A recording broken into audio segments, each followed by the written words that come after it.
अभी तक जिन लोगों ने बेवकूफ बनाया वो सब बेनकाब हो गए हैं और सिर्फ वाहिद बैरिस्टर असदुद्दीन ओवैसी साहब हैं। आपके लोग तो कह रहे हैं हरा फहराएंगे, हरा कर देंगे, ये विवाद ज्यादा छिड़ गया तो हरा फहरा देंगे तो हरा फहराने में क्या दिक्कत है। पहली लखनऊ में अगर जीत दर्ज होगी तो 2 नंबर से। इसकी मैं ये वीडियो आप नोट कर लिए, आपके काम आएगा। तुम भगवा की बात करते हो, हम हरा की बात नहीं करें। तुमको क्या परेशानी, पेट में दर्द हो रही भाई? हम हरे के साथ है तो हरे की बात करेंगे, वो भगवा के साथ है वो की बात करेंगे।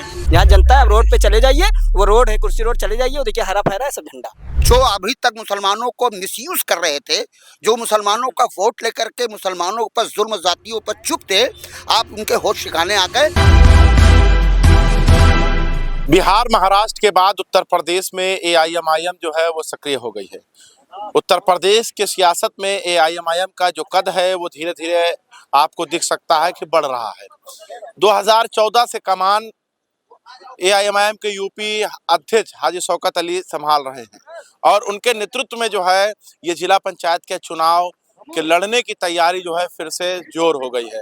आप देख सकते हैं इस वक्त मैं बीकेटी विधानसभा में हूँ, ये लखनऊ जिला है और ये आप देख सकते हैं असदुद्दीन अवैसी यानी बैनर देख सकते हैं जिसमें असदुद्दीन अवैसी का तस्वीर, हाजी शौकत अली, यूपी सेंट्रल अध्यक्ष शेख ताहिर सिद्दीकी और जो बीकेटी विधानसभा अध्यक्ष हैं फिरोज खान, और बगल में आप देख सकते हैं जो जिला पंचायत प्रत्याशी यानी संभावित प्रत्याशी हैं जो यहाँ आप देख सकते हैं अब्दुल गफ्फार साहब, पूर्व जिला अध्यक्ष, मौजूदा जिला अध्यक्ष, बीकेटी विधानसभा अध्यक्ष आपको नजर आ रहे होंगे। जो संभावित प्रत्याशी हैं जिला पंचायत के वो भी आपको नजर आ रहे होंगे, जो मौजूदा सचिव हैं वो भी नजर आ रहे होंगे। अब धीरे धीरे महाराष्ट्र के बाद एआईएमआईएम ने जो है अपनी ताकत उत्तर प्रदेश में भी बढ़ा दी है। कैसे देख रहे हैं उत्तर प्रदेश में आने वाले जो जिला पंचायत के चुनाव है उसको लेकर एआईएमआईएम किस तरीके से तैयारियां कर रही है? एमआईएम बहुत मजबूती के साथ में जिला पंचायत चुनाव लड़ने जा रही है और इंशाअल्लाह ताला हमें उम्मीद है कि ये 2 नंबर वार्ड से संभावित प्रत्याशी हमारे गफ्फार भाई, इनको ऐतिहासिक जीत मिलेगी और इतिहास में सबसे पहले लखनऊ में नाम अगर दर्ज होगा तो वो गफ्फार का नाम दर्ज होगा। हमें उम्मीद है इंशाअल्लाह। यहाँ की आवाम से, इस क्षेत्र के, चूँकि हम बहुत मीटिंगें किया है यहाँ और पिछले साल भी समथिंग 3000 वोट इन्हें 8 साल पहले मिले थे, लेकिन अब इंशाअल्लाह उम्मीद है कि इतिहास में नाम दर्ज होगा। लग रहा है कि पहले से, अगर पहले के हिसाब से देखा जाए इस बार ज्यादा लोकप्रियता बढ़ गई, बहुत कई गुना ज्यादा, 10 गुना ज्यादा लोकप्रियता बढ़ी है एमआईएम की। और चूंकि सच्चाई सामने छुपती नहीं है, अभी तक जिन लोगों ने बेवकूफ बनाया वो सब बेनकाब हो गए हैं और सिर्फ वाहिद बैरिस्टर असदुद्दीन ओवैसी साहब हैं। और उत्तर प्रदेश में हाजी शौकत अली साहब के नेतृत्व में बहुत तेजी से एमआईएम आगे बढ़ी है। मैं अपने नेताओं का तहे दिल से शुक्रिया अदा करता हूँ। तो देखिए नुक्कड़ सभाएं जो हैं वो तेज हो गई हैं क्योंकि उत्तर प्रदेश में चुनाव है और जहां चुनाव होता है वहां पर सारी पार्टियों का जो उत्तर प्रदेश हो या किसी भी राज्य के हो, जहां पर नेता जो हैं वो सक्रिय हो जाते हैं। मौजूदा जिला अध्यक्ष यहाँ पर हैं सलमान मंसूरी, किस तरीके की तैयारियां चल रही हैं क्योंकि अब बिहार के बाद महाराष्ट्र के बाद अब आपको उत्तर प्रदेश में मौका मिल रहा है और किस्मत आजमाने के लिए? देखिए बहुत अच्छा रिजल्ट आएगा जिला पंचायत वाले चुनाव में। और अभी जैसे कि आपने महाराष्ट्र की बात भी, महाराष्ट्र में भी देखिए लोग कह रहे थे कि खाते नहीं खुलेंगे कुछ जिलों से, जैसे कि बता रहे थे, और आप देखिए 125 सीट हाँ, लेकिन आपके लोग तो कह रहे हैं हरा फहराएंगे, हरा कर देंगे, ये विवाद ज्यादा छिड़ गया। तो हरा फहरा देंगे तो हरा फहराने में क्या दिक्कत है। तो क्या दिक्कत क्या, अगर हरा फहरा देंगे, उन्होंने क्या कहा हरा फहरा देंगे भाई, हरे झंडे की बात हुई कि मजलिस के ही झंडे दिखेंगे, हरा फहरा देंगे। वो ये थोड़ी कहा कि यहाँ पे हरा कलर फहरा देंगे या भगवा, वो उन्होंने जो है दूसरे रंग इसको समझ लिया। उन्होंने वहाँ की प्रत्याशी ने ये बात की कि हरा फहरा देंगे, हरे झंडे की बात हुई, हरे उसकी नहीं जो वो समझ रहे, क्योंकि उनकी मानसिकता वही है। उत्तर प्रदेश में कैसे जोड़ेंगे लोग? उत्तर प्रदेश में जुड़ रहे हैं लोग। आप देखिए इतनी ऐसी विधायक यहाँ पे जो है, यहाँ पे प्रत्याशी, यहाँ पे सांसद भी विपक्ष का है और मौजूदा जो सत्ता है उनके विधायक है, लेकिन उसके बाद भी हम लोग यहाँ पे मीटिंग कर रहे हैं, तादाद में लोग यहाँ पे जुड़ रहे हैं एमआईएम से और यहाँ पे हमारा प्रत्याशी चुनाव लड़ेगा। और आप देखिएगा जैसे अभी पूर्व अध्यक्ष जी ने एक बात कही कि ऐतिहासिक जीत होगी, सच है, जीत होने जा रही है यहाँ से और पहली लखनऊ में अगर जीत दर्ज होगी तो 2 नंबर से। इसकी मैं ये वीडियो आप नोट कर लिए, आपके काम आएगा। कैसे देख रहे हैं, किस तरीके से तैयारी चल रही है? नहीं, अल्लाह का शुक्र है, जनता काफ़ी जुड़ी हुई है और काफ़ी लोग जो हैं उत्साहित हैं, मतलब। और जैसे हम लोगों से मिल अगली बार चुनाव लड़े थे तो नतीजा आप चुनाव तो नहीं जीत पाए लेकिन अच्छा बैलेंस था। बैलेंस अच्छा था और रिजल्ट अच्छा जो है इंशाल्लाह रिजल्ट जो है पिछली बार से बहुत अच्छा होगा और 10 गुना इंशाल्लाह जो है। क्या करें? पहले टाइम नहीं मिल पाया मिला था काफी था। एक जल्दी महीना 1.5 महीने का टाइम मिला था। अब तो 5 साल से हम लोग मेहनत कर रहे हैं। 5 साल से जब से हारे हैं तब से लगे हुए तब से मेहनत कर रहे हैं। अब की बार जो है 10,000 वोट पार। अच्छा, असदुद्दीन अवैसी से क्यों जुड़े हैं? हाँ? हमने बहुत मेहनत की। हमने जो है 2007 से जो है हैदराबाद में काम किया है। 2007 से 2007 से वहाँ हमने बहुत पहले से जानते हैं।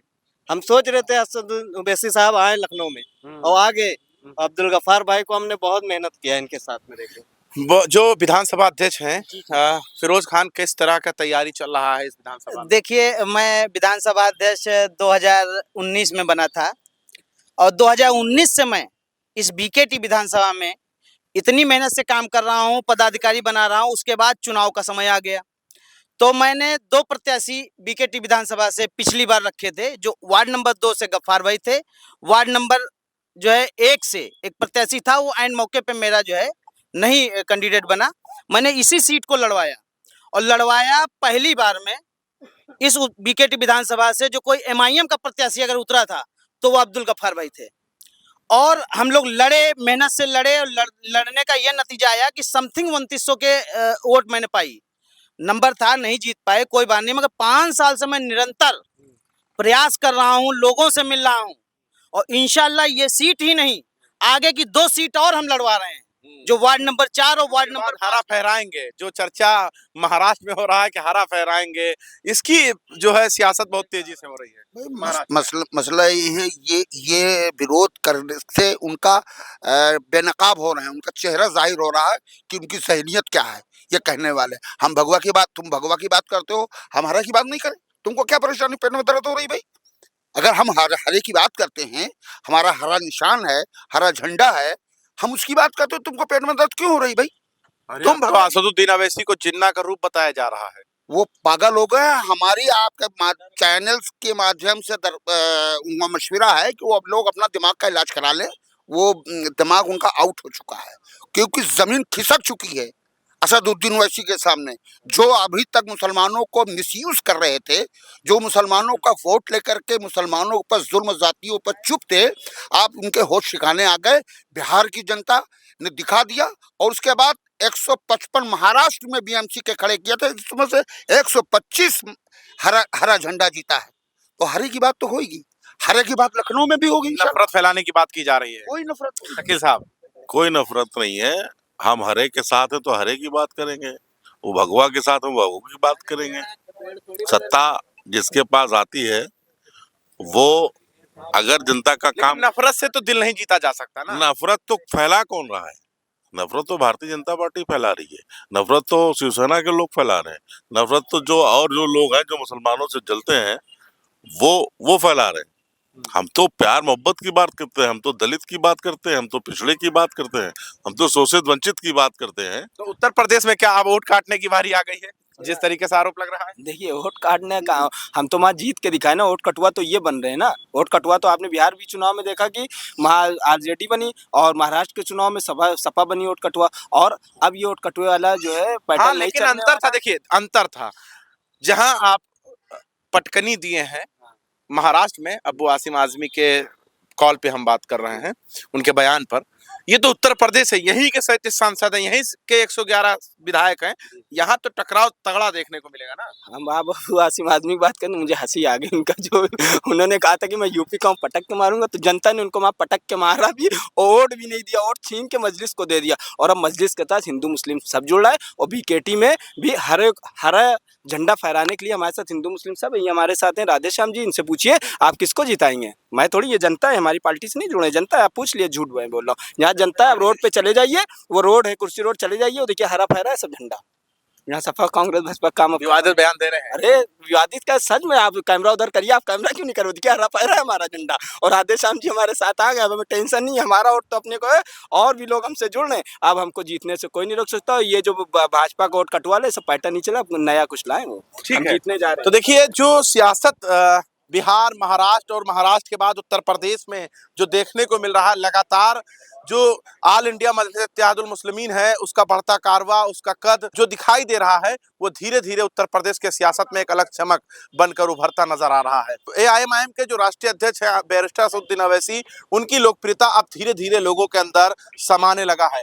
क्या लगता है वोट बैंक में उत्तर प्रदेश में कुछ बदलेगा या उसी तरह जिस तरीके से 2022 में एआईएमआईएम को देखने को मिला था? क्योंकि उत्तर प्रदेश के बारे में कहा जाता है कि यहाँ के जो वोटर्स हैं वो काफी बेहद ही समझदार होते हैं, वो सोच समझकर बूथ पर जब पहुंचते हैं तब वोट डालते हैं। इस बार का क्या नतीजा निकलेगा, इसके लिए तैयार रहिएगा और देखने के लिए हमारे साथ जुड़े रहिएगा। जब तक के लिए आपसे लेते हैं इजाजत। देखते रहे 24 तक न्यूज़, जब तक इनके साथ।